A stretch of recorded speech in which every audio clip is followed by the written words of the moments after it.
గ్రామాల గ్రంథాలయాలు అనేటువంటి శీర్షికతోటి సదస్సు నిర్వహిస్తున్నటువంటి డాక్టర్ సుక్క రాజారాం గారికి మరియు Telangana president professor Lakshmanrao sir and Jeevan Raghumar sir and Gadi Vinod Reddy sir and ఇది ఒక గొప్ప వేదిక.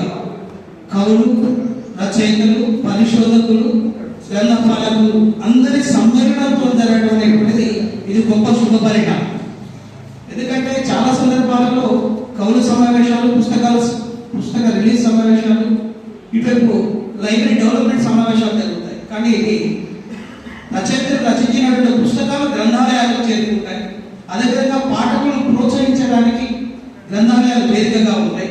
అయితే ఇక్కడ స్కూళ్లలో నవోదయ విద్యాలయ స్కూలు, కేంద్రీయ విద్యాలయ స్కూలు అన్నింటిలో గ్రంథ పాలకులు నింపుతున్నారు.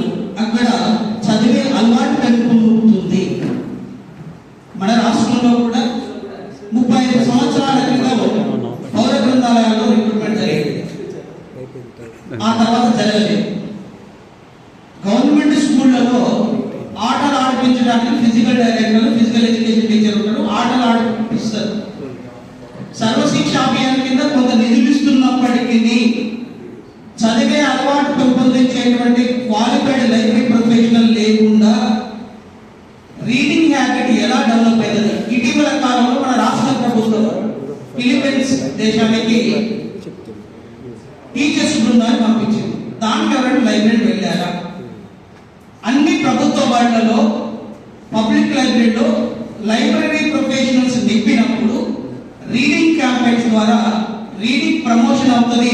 కేరళ రాష్ట్రంలో ఎన్పి పనికర్ ఫౌండేషన్ దేశవ్యాప్తంగా రీడింగ్ మూవ్మెంట్ తీసుకొచ్చింది.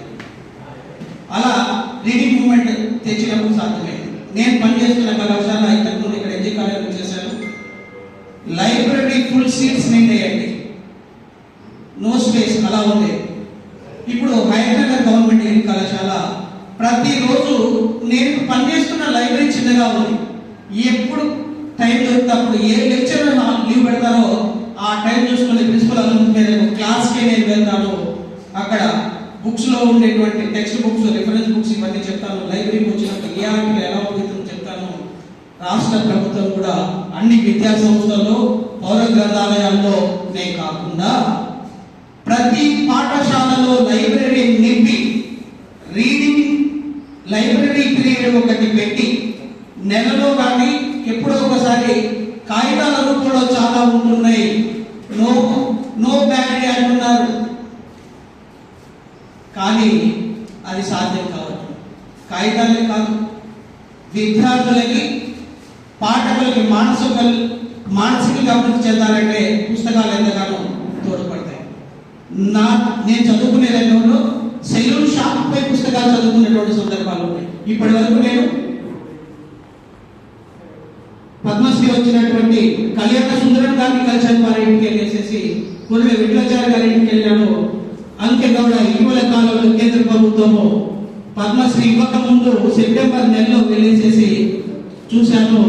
75 కోట్ల రూపాయలు స్పెండ్ చేసేసి తన ఇంటినే గ్రంథాలయంగా మార్చి 20 లక్షల పుస్తకాలు తన ఇంట్లో ఉన్నాయి. చాలా అరుదైన పుస్తకాలు ఉన్నాయి. ఇవన్నీ మన భారతదేశంలో జ్ఞానాభివృద్ధికి తోడ్పడాలని మనమందరం ప్రజలందరూ భాగస్వామ్యం అయినప్పుడు ఈ యొక్క రీడింగ్ హ్యాబిట్ కూడా అవుతుంది. సమాజంలో చదువు ద్వారా ఈ సమాజంలో ఎలా ఉండాలి, ఎలా ఉండదు అనేటువంటిది తెలుస్తుంది. అందరం భాగస్వామ్యమై ముందుకు తీసుకెళ్దాం, జ్ఞాన భారతాన్ని నిర్మిద్దామని తెలియజేస్తూ